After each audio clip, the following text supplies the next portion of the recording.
to code a SAGE journal, the Journal of Social and Personal Relationships.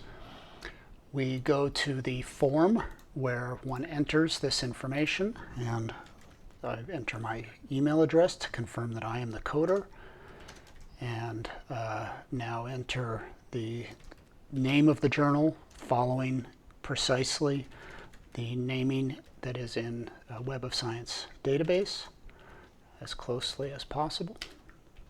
Relationships. Look at the, if I don't have it already, I look at the website for information about the ISSN number. I scroll through and I see that it's way at the bottom below what you can see on the screen. This one has both an ISSN and an online ISSN. If there are two like that, then you pick the online one, or EISSN, and put that in.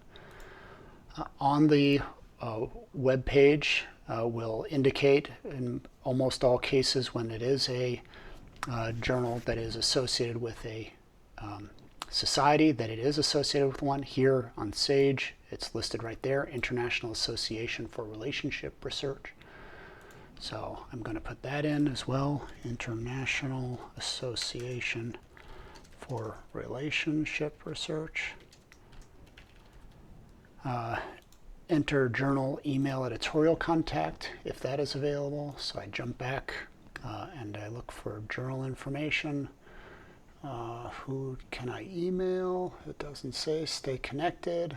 That is contacting me. Browse the journal.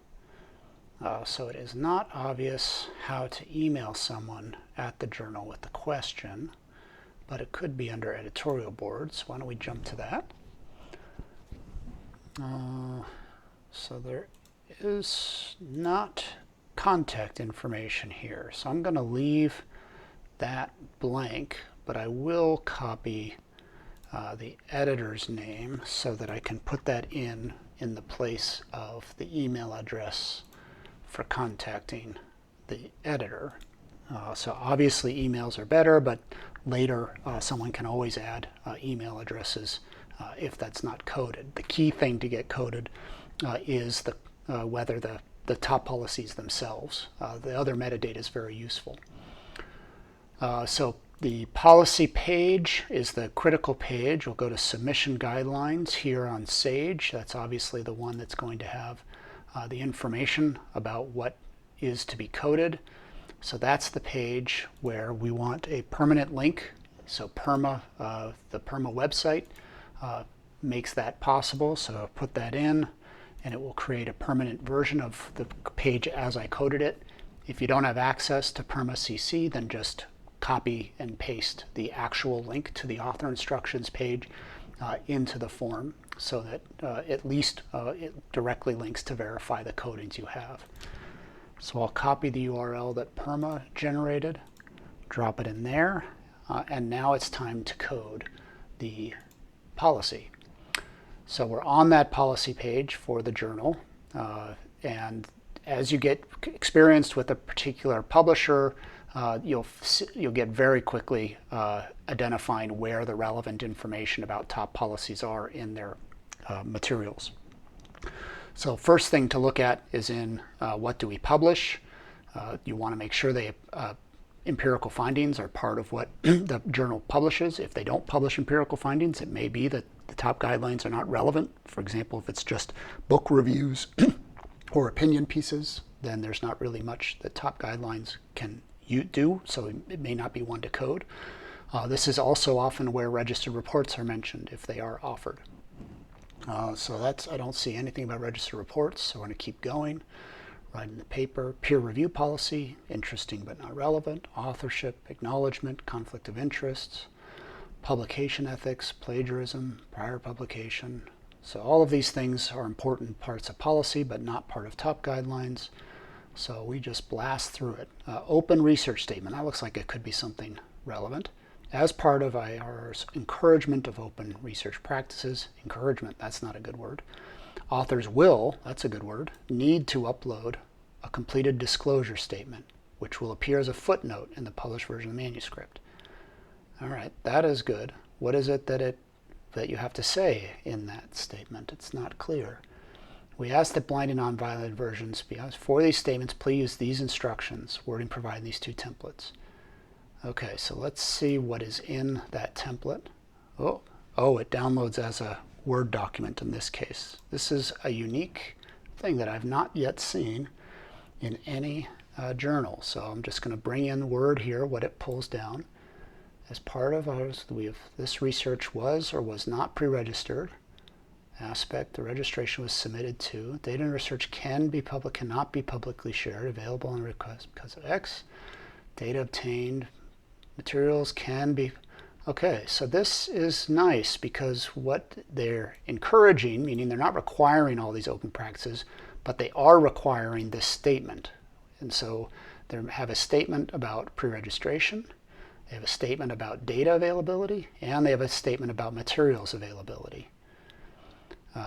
So that all indicates that there is, in fact, a level 1 requirement for open research about data, pre-registration, and materials. So I'm going to copy this version of the open research statement and paste that into the data transparency requirement so that it's clear that and it says requires disclosure of data availability. Okay, so that is a good thing because you have to say whether it's available, so that earns a score of 1, data transparency. It did not, unfortunately, mention code, so I'm going to still give 0 a code. My bet is that this journal, when we follow up with them and point out it doesn't mention code, that would be an easy change for them to make to move their score up there. It also mentions materials directly, so we can give it a score of 1 as well. Requires disclosure of materials availability. And we haven't seen anything about reporting guidelines yet, but we did see about study pre-registration. So requires of pre-registration availability.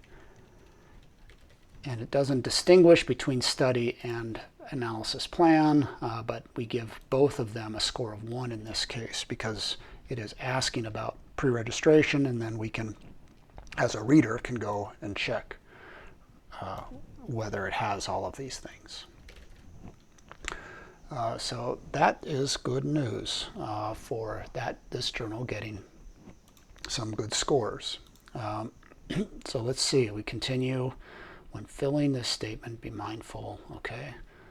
Authors will not be able to submit their manuscript until the statement is uploaded. So it is a real requirement. That's very nice. Submitting your manuscript, ORCID, information, permissions, on acceptance, online first, publish article, promoting your article, further information. Okay, so we did get a few things in the policy that will promote openness. However, the other elements were not mentioned at all. So there's no mention of data citation, of giving people citation credit for when they reuse data. There was no mention of reporting guidelines like PRISMA or Consort or otherwise for disclosing design. There wasn't any mention of replication policies, no mention of registered reports or blind review for combating publication bias, and no mention of badges availability. So that is a complete coding of that journal. All right, thank you.